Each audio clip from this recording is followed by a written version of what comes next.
Thank you. Member for Wentworth. Thank you. Housing affordability is one of the critical challenges facing this parliament. The government has appointed a housing minister and plans to legislate a Housing Australia Future Fund. Their policy is to build 30,000 new homes, mostly social housing, over the next 5 years. It sounds like a lot, and it is. But let's be honest, this is absolutely a drop in the ocean to the fundamental shift in housing that we need in this country if we are fundamentally going to address housing affordability for everyone. Because if Australia has 400 homes per 1,000 people of our population, that puts us among the lowest in the OECD, and if we went to the OECD average, we would need 2 million more homes in this country to reach the OECD average of home supply in the world. You know, we've talked about 30,000 more social housing now, and I applaud that, but we have 163,000 people on the social housing wait list. We need to address this at all levels of government and at all levels of society. And let's look at the consequences that this is building out in our community. I come from Wentworth, and in Wentworth this is an issue that is raised with me constantly. People are concerned that their children, I have many people who have built, wealth and happiness having a house, but they do not believe that their children will have the ability to do that. I have deep concern from my schools and my health communities about why nurses and doctors, well, not so particularly nurses and teachers, cannot live in our community because of housing affordability.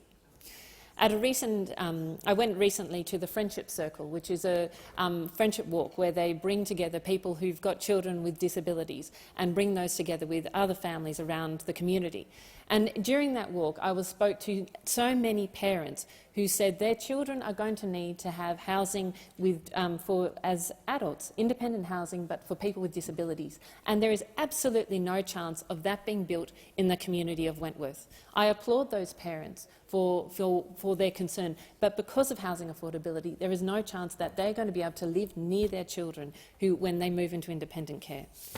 So this is, we often talk, I'm talking about this in terms of compassionate terms, and these are compassionate issues. But this is absolutely actually an economic issue, and this is an issue that goes to the heart of our productivity as a nation. The consequences of dysfunctional housing market are much more deep and more damaging to the economy than so many realise.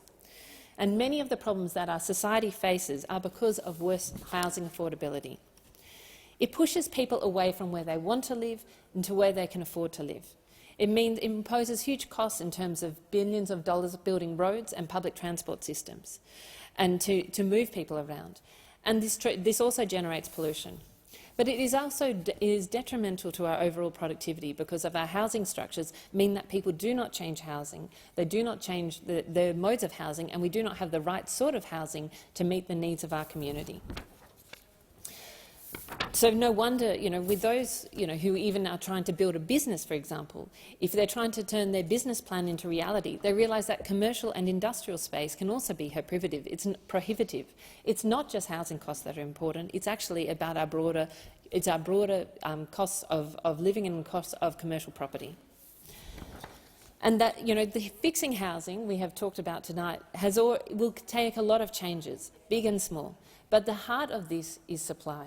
We need to build more homes. We need to build them in the CBDs and inner cities where so many people want to live. We need to build them close to active and public transport options. Supply won't solve every problem. We need more action on social housing and we need rental assistance, but absolutely supply is absolutely crucial to this solution. And I will say that again, that if we were making the OECD average in terms of the supply of housing across per 1,000 population, we would have almost 2 million more homes in this country. There is not a single part of this historical government or previous governments who have really dealt with this as an issue. Housing is primarily a responsibility of the state and local governments, but this is a national problem, and the Commonwealth must take a lead on this.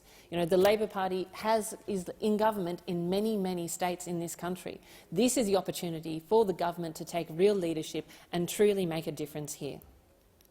I think that we need to pull every lever we can on housing, but we absolutely need to focus on supply. If the idea of having a house in Australia is not going to become, a dream for past generations.